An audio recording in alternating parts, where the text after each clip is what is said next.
Merci Madame la maire, Monsieur le préfet de police, chers collègues. Il y a un peu plus d'un an, une centaine d'agents de la DPSP ont manifesté sous nos fenêtres pour demander une évolution de leur armement. Cette demande est formulée d'abord pour assurer leur propre sécurité. Si le contexte terroriste fait désormais de l'uniforme une cible privilégiée, les missions de lutte contre les incivilités et de sécurisation de l'espace public, ainsi que des actions en apparence banales, comme une fermeture de parcs, notamment ceux où sévissent des dealers, souvent armés, les exposent, hélas, à des comportements d'une forte agressivité et de dangerosité pour eux-mêmes. En conséquence, si l'agent en charge du maintien de la tranquillité de l'espace public municipal se sent lui-même mieux sécurisé, il peut alors exercer plus efficacement sa mission au service des Parisiens. Évidemment, l'armement des agents de la DPSP, que j'appelle de mes vœux, doit être calibré, si j'ose dire, aux besoins de leur mission. Ne pas forcément concerner tous les agents, mais certains d'entre eux, peut-être un par patrouille, après une formation professionnelle solide, adéquate et spécialisée.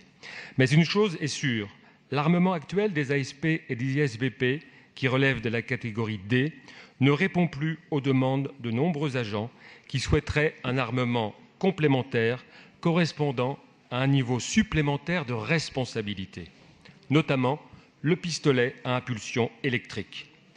Madame la maire, au printemps 2017, un rapport sur l'évolution de l'armement des agents de la DPSP a été commandé. Ce rapport devait être remis à l'automne. Nous sommes en juillet, nous n'en avons pas connaissance. Or, je vous lis, je vous écoute, vous dites que vous n'avez pas de tabou sur le sujet, tant mieux, mais il ne suffit pas de lever les tabous, il faut les vaincre. Et tout le monde dans votre majorité ne semble pas prêt à s'y résoudre. Aussi, j'aurais 3 questions à poser. Premièrement, quand comptez-vous rendre public le rapport sur l'armement des agents de la DPSP ? Deuxièmement, il faut que cette question soit débattue rapidement en Conseil de Paris.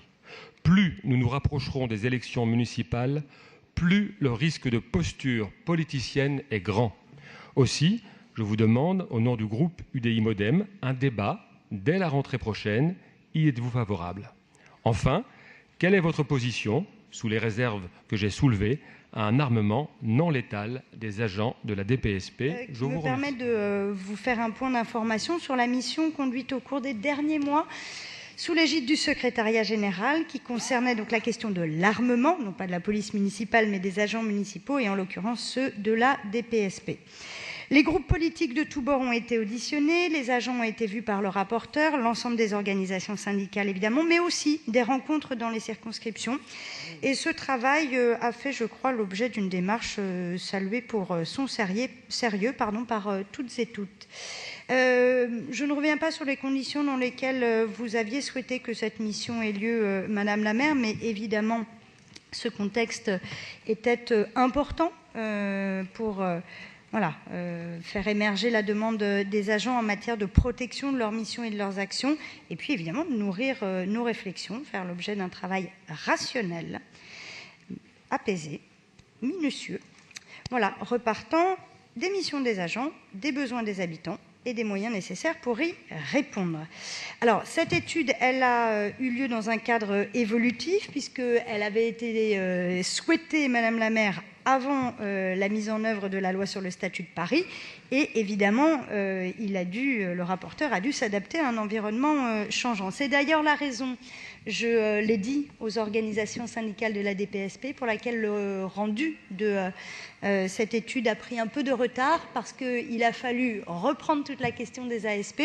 Et puis par ailleurs, pour une deuxième raison, qui est que nous lui avons demandé que chacun et chacune des groupes politiques et des organisations syndicales puissent relire, amender et valider les retours faits de ces propos, et que les validations et retours ont été nombreux et extrêmement minutieux.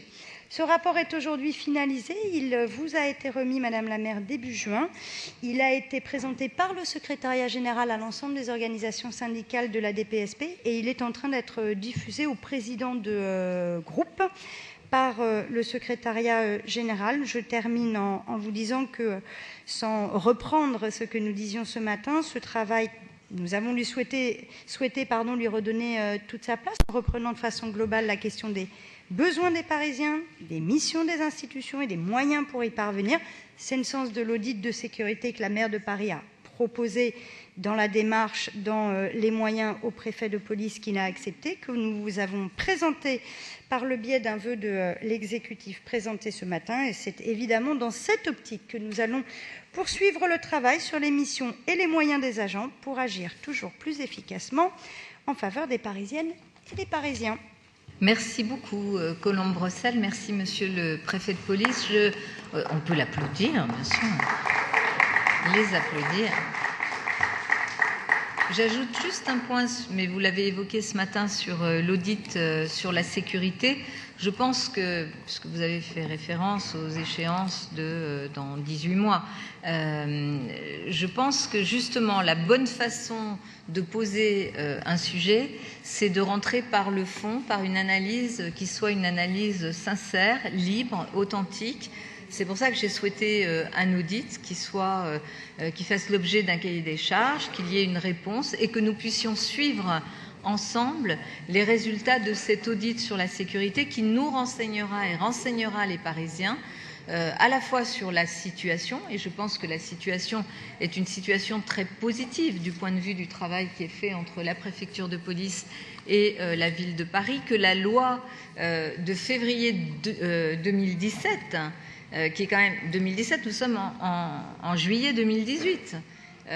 Et donc, depuis que cette loi a été appliquée, nous avons mis en œuvre un certain nombre de mesures. Mais je pense, en tous les cas, j'ai souhaité que l'on puisse, y compris, réexaminer ces mesures et voir comment faire évoluer le dispositif de sécurité au profit des Parisiens, mais en ne rentrant pas par la question des institutions ou de « je suis pour, je suis contre, j'y crois pas ». Ce n'est pas très intéressant, ça. Ce qui nous intéresse, c'est ce que cela peut produire comme effet positif pour les Parisiens. Et l'audit sera une base, je pense, extrêmement solide, y compris pour renseigner les Parisiens sur la situation qui est la leur au regard de la sécurité, puisqu'il y aura aussi des comparaisons avec d'autres grandes villes, des comparaisons internationales qui vont nous être extrêmement utiles. Je pense que c'est une bonne façon, très rationnelle, de travailler. En tous les cas, j'ai souhaité que ça soit dans, je dirais, notre espace commun et pas simplement une étude faite pour le compte de telle ou telle formation partisane. Madame la maire, nous notons avec satisfaction donc que le rapport sur l'armement des agents de la DPSP va enfin donc être rendu public. Par contre, si j'ai bien compris, à l'issue de l'audit, ou au moins avant donc la fin de l'année, à l'automne prochain, nous aurons bien un débat au Conseil de Paris sur le sujet. Ou je n'ai pas bien compris? D'ici la fin d'année, bien sûr. Oui, bien sûr. Très bien, je vous remercie.